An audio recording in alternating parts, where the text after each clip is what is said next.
AK-47 की standard magazine में 30 round आ सकते हैं और ये कर्व शेप की होती है ताकि कारतूस आसानी से बैरल में जा सके।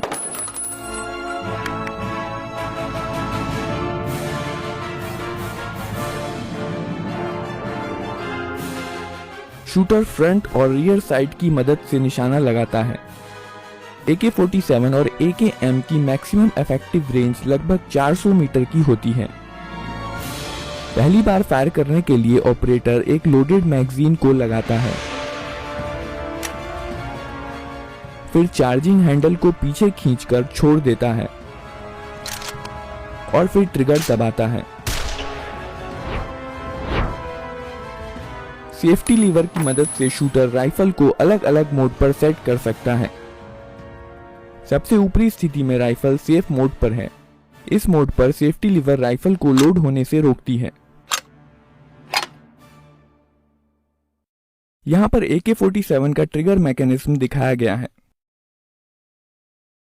जब राइफल सेफ मोड पर है तो ट्रिगर ब्लॉक हो जाता है और इसलिए ट्रिगर को नहीं दबाया जा सकता है। जब सेफ्टी लीवर सबसे निचले स्थान पर होती है तो ट्रिगर अनब्लॉक हो जाता है और राइफल अब सेमी ऑटोमेटिक मोड पर है। जब ट्रिगर दबाया जाता है तो हैमर मेन स्प्रिंग के दबाव में फायरिंग पिन पर चोट करता है। फायरिंग के बाद बोल्ट कैरियर पीछे आता है और हैमर को पीछे धकेल देता है। डिस्कनेक्टर हैमर को पकड़ लेता है। बोल्ट कैरियर रिकॉइल स्प्रिंग के कारण अपनी पहले वाली स्थिति में चला जाता है, जबकि हैमर डिस्कनेक्टर में फंसा रह जाता है। जब ट्रिगर रिलीज किया जाता है तो डिस्कनेक्टर हैमर को छोड़ देता है, पर तुरंत ही हैमर ट्रिगर में अटक जाता है और अब राइफल फिर से फायर करने के लिए तैयार है। इस प्रकार सेमी ऑटोमेटिक मोड में एक बार ट्रिगर दबाने पर राइफल एक ही राउंड फायर करती है। दूसरा राउंड फायर करने के लिए ट्रिगर को रिलीज करना जरूरी होता है। फुल्ली ऑटोमेटिक मोड में सेफ्टी लीवर बीच की स्थिति में होती है और डिस्कनेक्टर को ब्लॉक करके रखती है।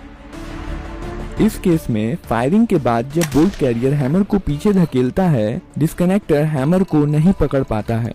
लेकिन अगर हैमर को किसी चीज से रोका नहीं गया तो यह बोल्ट कैरियर के साथ वापस चला जाएगा। इसे रोकने के लिए ऑटो सीयर का इस्तेमाल किया जाता है।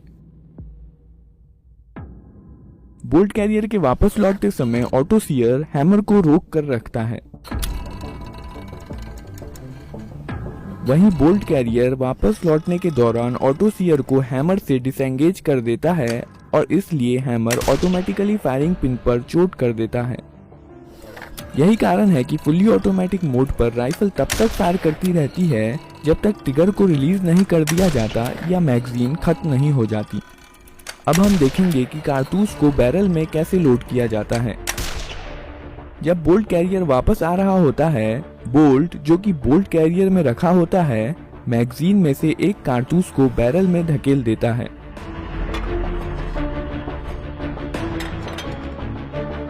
कारतूस का पिछला हिस्सा बोल्ट में लगे एक्सट्रैक्टर में फंस जाता है। कारतूस लोड करने के बाद बोल्ट घूम जाता है ताकि इस पर बने लॉकिंग लग्स की मदद से इसे लॉक किया जा सके।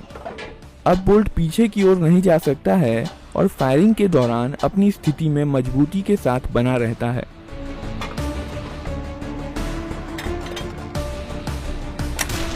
बोल्ट को बोल्ट कैरियर के अंदरूनी हिस्से में बने कैम गाइड के माध्यम से घुमाया जाता है।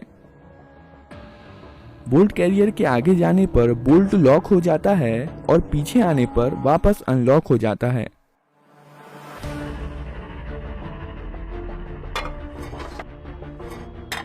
अब बंदूक फायरिंग के लिए तैयार है। ट्रिगर दबाने पर हैमर फायरिंग पिन पर चोट करता है जो कि बोल्ट के अंदर रखी होती है। बदले में फायरिंग पिन कारतूस के प्राइमर पर चोट करती है। प्राइमर में इम्पैक्ट सेंसिटिव एक्सप्लोजिव होता है जो झटका लगने पर जल जाता है। इसके कारण कारतूस में रखे गन पाउडर में आग लग जाती है और बुलेट के पीछे की जगह बहुत सारी हाई प्रेशर गर्म गैसों से भर जाती है। क्योंकि इन गैसों के पास बाहर निकलने का कोई रास्ता नहीं है, यह बुलेट को पीछे से बहुत फोर्स के साथ धकेलती हैं, जिसके कारण बुलेट बहुत तेज गति के साथ बैरल से बाहर निकलती है।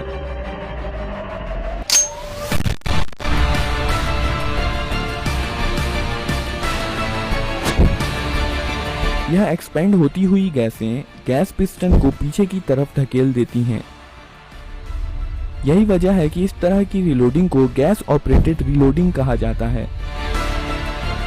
बोल्ट कैरियर गैस पिस्टन से जुड़े होने के कारण गैस पिस्टन के साथ पीछे जाता है। पीछे जाते समय कैम गाइड बोल्ट को घुमा देता है, जिससे यह अनलॉक हो जाता है। अब बोल्ट कैरियर के साथ पीछे जा सकता है। खोखा एक्सट्रैक्टर की मदद से पीछे आता है और इजेक्टर इसे बाहर निकाल देता है।